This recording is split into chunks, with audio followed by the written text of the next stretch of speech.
جب حالات بہت کٹھن ہو گئے مکہ المکرمہ کے اور اللہ کی طرف سے ہجرت کا حکم آنے والا تھا، تو حضرت ابو بکر رضی اللہ تعالی عنہ کو حضور نے کہا کہ اے ابو بکر تیار رہنا، امر الہی کے آتے ہی ہم اس شہر کو چھوڑ دیں گے۔ اور پھر وہ وقت آیا کہ جب کفار نے حضور کے گھر کا محاصرہ کر لیا، آقا کریم علیہ السلام کو معاذ اللہ شہید کرنے کے ارادے سے ارد گرد جمع ہو گئے۔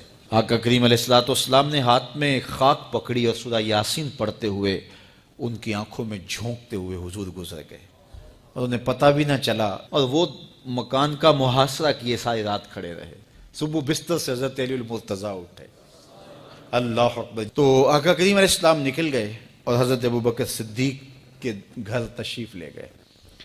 اب دروازے کو دستک دینے لگے تو آواز آئی، حضور میں حاضر ہوں۔ حضرت ابو بکر صدیق تیار کھڑے تھے، تو کہا ابو بکر تم تیار ہو؟ کہا حضور آپ نے کہا نہیں تھا کہ تیار رہنا، کبھی ہجرت کا حکم آ سکتا ہے، تو میں تو اس دن سے ہی تیار رہتا ہوں کہ کب حضور آئیں اور جو فرمائیں میں وہی کروں۔ اور پھر وہاں سے لے کے حضور کو وہاں تک گئے، اور جبل سور کی چوٹی پر وہ غار ہے، اللہ اکبر، اس غار میں جانے سے قبل حضور کو باہر بیٹھنے کا کہا، عرض کی حضور ذرا میں غار کے اندر کے ماحول کا جائزہ لے لوں۔ غار کے اندر اترے، پہلے اس کو صاف کیا غار کو، پھر دیکھا جگہ جگہ سوراخ تھے، تو اپنا امامہ پھاڑ کے قمیض اتار کے اس کے ٹکڑے کر کے ان سوراخوں میں کپڑا دے دیا۔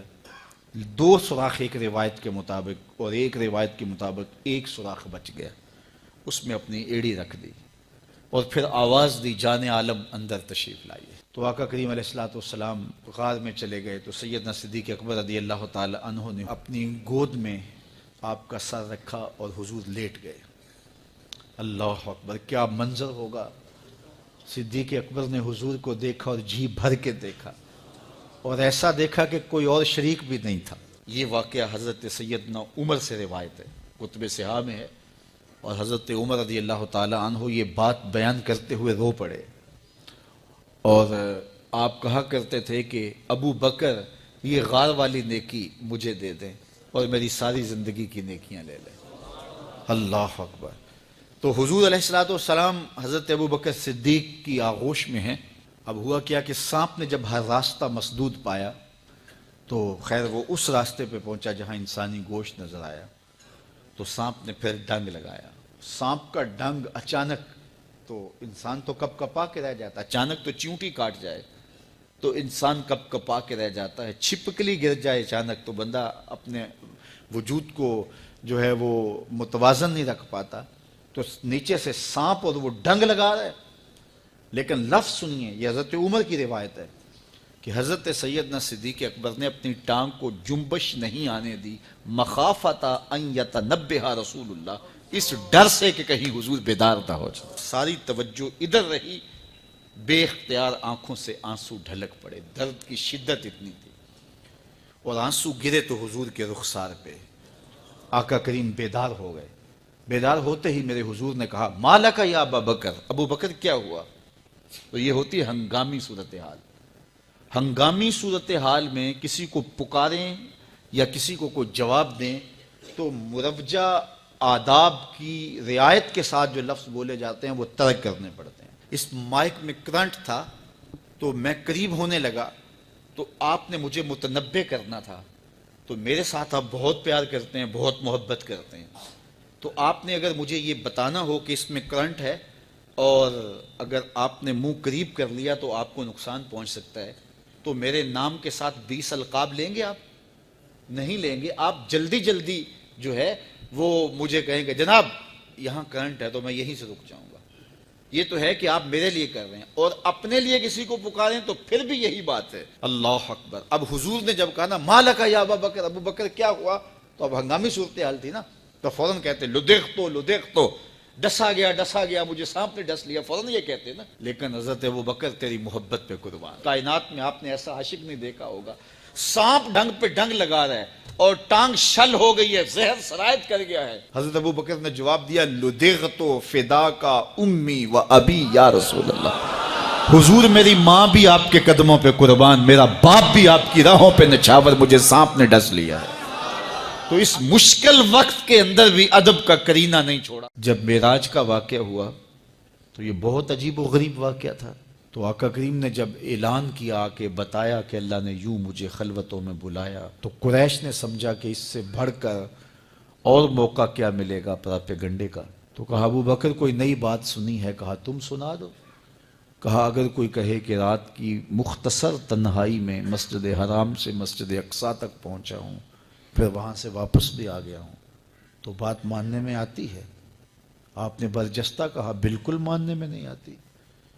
اتنے مختصر وقت میں مسجد اقصیٰ جائے اور پھر پلٹ کے بھی آ جائے، کم از کم 2 ماہ چاہیے۔ 1 مہینہ جاتے ہوئے لگتا ہے، 1 مہینہ آتے ہوئے لگتا ہے، کوئی چھو کے بھی آئے تو 2 ماہ چاہیے۔ تو سمجھا کہ لوہا خوب گرم ہو گیا، اب چوٹ ٹکانے پہ بیٹھے گے۔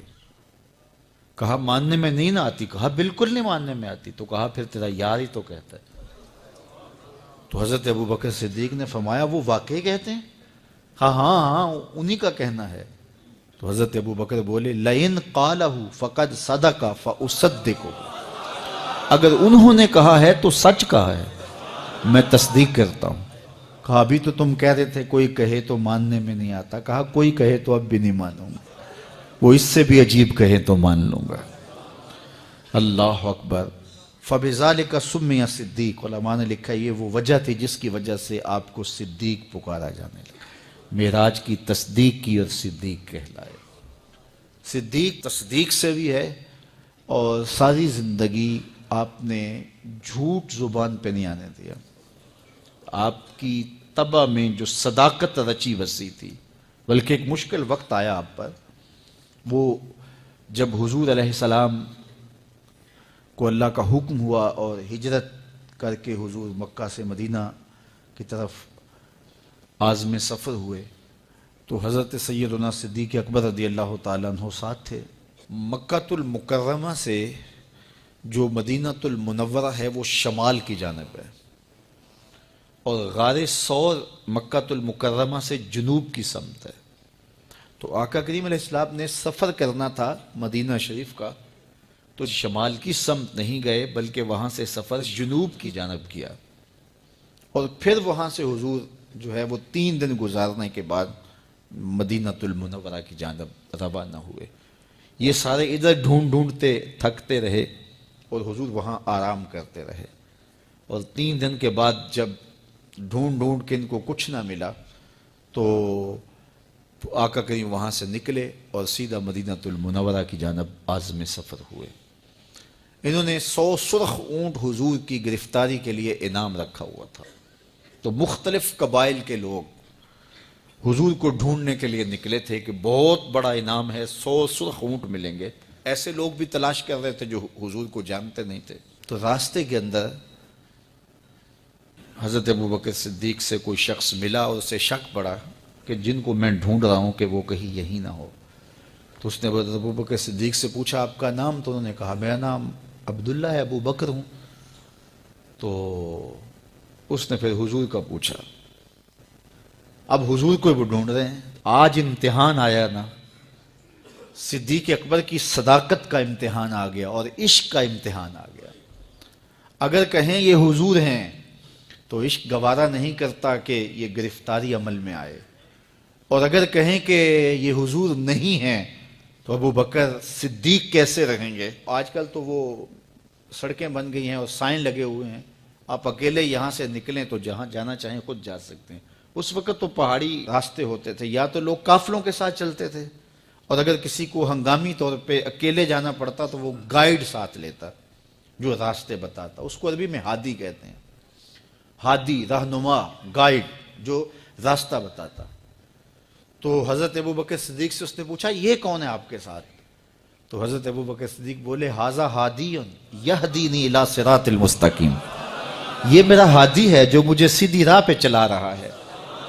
تو وہ سمجھا یہ وہ والا ہادی ہے، لیکن حضرت ابو بکر صدیق دل و قلب و نگاہ کا مرشد قرار دے۔ جب حالات بہت کٹھن ہو گئے مکہ المکرمہ کے، اور اللہ کی طرف سے ہجرت کا حکم آنے والا تھا، تو حضرت ابو بکر رضی اللہ تعالی عنہ کو حضور نے کہا کہ اے ابو بکر تیار رہنا، امر الہی کے آتے ہی ہم اس شہر کو چھوڑ دیں گے۔ اور پھر وہ وقت آیا کہ جب کفار نے حضور کے گھر کا محاصرہ کر لیا، آقا کریم علیہ السلام کو معاذ اللہ شہید کرنے کے ارادے سے ارد گرد جمع ہو گئے۔ آقا کریم علیہ السلام نے ہاتھ میں خاک پکڑی اور سورہ یاسین پڑھتے ہوئے ان کی آنکھوں میں جھونکتے ہوئے حضور گزر گئے اور انہیں پتہ بھی نہ چلا، اور وہ مکان کا محاصرہ کیے ساری رات کھڑے رہے۔ صبح بستر سے حضرت علی المرتضیٰ اٹھے، اللہ اکبر۔ تو آقا کریم علیہ السلام نکل گئے اور حضرت ابوبکر صدیق کے گھر تشریف لے گئے۔ اب دروازے کو دستک دینے لگے تو آواز آئی، حضور میں حاضر ہوں۔ حضرت ابوبکر صدیق تیار کھڑے تھے، تو کہا ابوبکر تم تیار ہو؟ کہا حضور آپ نے کہا